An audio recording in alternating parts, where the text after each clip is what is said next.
Hey everyone, and welcome to This Explainer. Today we're unpacking a truly fascinating real-world scenario that shows exactly how to handle a sudden public health emergency. I want you to immediately picture the scene, the bustling, super vibrant environment of the Friendship Hostel. We're talking about a highly crowded living space, hundreds of students packed into close quarters, sharing narrow hallways, communal kitchens, those communal bathrooms. It's exactly the kind of high-density environment where news and, well, microscopic pathogens travel incredibly fast. Okay, let's dive into this. It's a high-stakes question, right? Think about the claustrophobia and the absolute gravity of a sudden viral outbreak happening right in your shared living space. When you literally share the very air you breathe and the surfaces you touch with hundreds of other people, a single infection isn't just an individual medical issue anymore.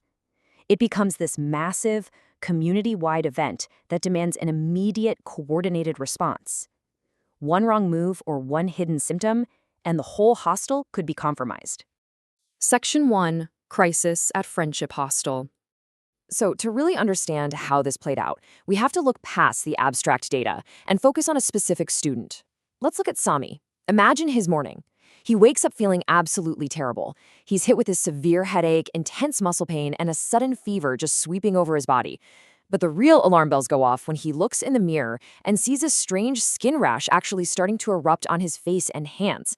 In a packed dorm, this is an incredibly tense situation. But, here is where preparation pays off. Instead of just panicking, Sami immediately remembers an awareness session he'd attended, run by the dorm's health officer, Dr. Lila. Section 2. How does Mpox actually spread? And this brilliantly illustrates exactly why Dr. Lila was so crucial. She stepped in to shift the dorm's energy entirely, from panic to practical action. She'd previously educated the students on the primary transmission vectors, explaining that Mpox spreads through close, intimate contact. We're talking skin-to-skin contact, face-to-face breathing and talking, or even just touching contaminated objects like shared bedding and towels. Take a quick second to think about your own shared spaces, or imagine that crowded hostel again. In shared living quarters, these forms of contact aren't just common, they are practically unavoidable. Understanding those vectors was the absolute first step in stopping the spread. Section 3. Confronting fear and stigma. So the crucial point is that Dr. Layla quickly identified a secondary, hidden threat that had to be tackled right away, and that's the social stigma surrounding the virus. She made it incredibly clear to all the students that contracting Mpox is absolutely not a reason for shame. Because think about it, when stigma and fear take over, people naturally hide their symptoms. That directly prolongs the outbreak and endangers literally everyone around them. But by leading with science and action, you encourage early reporting and rapid containment. Fighting that discrimination and removing the shame of the infection was absolutely essential to saving the hostel. Section 4. The strict containment plan. Let's move to and see how this builds. With the stigma addressed, Dr. Lila rolled out a highly structured, three-part battle plan to protect those hundreds of students. Step 1 was isolation and management. Sami was immediately moved to a separate, well-ventilated room. On the rare occasions he absolutely had to step out to use the shared bathroom, he meticulously covered his skin lesions and wore a tight medical mask. Step 2 was strict hygiene, involving massive facility-wide changes. And Step 3 was monitoring and participation, which essentially drafted the whole student body into the fight. To grasp the intensity of Step 2, think about this number, 60 degrees Celsius.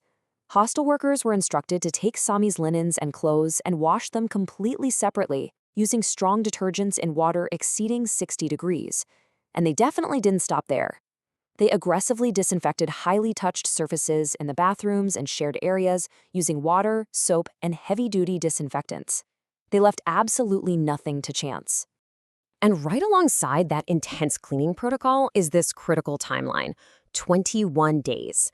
This was the strict symptom monitoring and self-examination period that Dr. Lila assigned to all of Sami's peers. For exactly 3 weeks, every single student had to be super vigilant, checking their own bodies to make absolutely sure the virus hadn't slipped past their defenses. But Dr. Lila didn't just hand down orders from the top. She built a real coalition. The student union completely stepped up to the plate. They held open dialogues and flooded their WhatsApp groups and the university radio with correct, scientifically accurate information. Honestly, this is a masterclass in community cooperation. By sharing the facts widely and transparently, they completely neutralized the rumor mill and prevented panic from taking root during a collective health emergency. Section 5. Recovery and creating awareness. As the days rolled on, Sami managed his symptoms meticulously, using painkillers and sterilizing the rash with sterile water, slowly letting his body heal. Now, what's really interesting about this slide is that the benchmark used to declare Sami safe wasn't just some guess or an arbitrary number of days. The end of his isolation was defined by a very precise biological marker, the exact moment his skin lesions completely peeled off and a brand new layer of healthy skin formed underneath. That right there is the definitive medical proof confirming there is zero risk of infection, which finally allowed Sami to safely leave his room. And when Sammy emerged, the result was pretty incredible. Because of all the hard work Dr. Lila and the student union did to fight stigma early on, he didn't walk out to fearful stares or whispers. No way. Instead, he emerged as a trusted influencer within his community. His entire journey proved to every single student at that hostel that facing a health risk with transparent knowledge and community cooperation will always beat fear. It's such an inspiring turnaround from what easily could have been a total disaster. So as we wrap up, I want to leave you with this question to ponder. If a sudden viral outbreak hit your immediate community, your dorm, or your workplace today, would fear and stigma take over, or would knowledge and proactive action dictate your response? The story of the Friendship Hostel proves that the choice is entirely up to us. Keep learning, stay prepared, and we'll see you in the next explainer.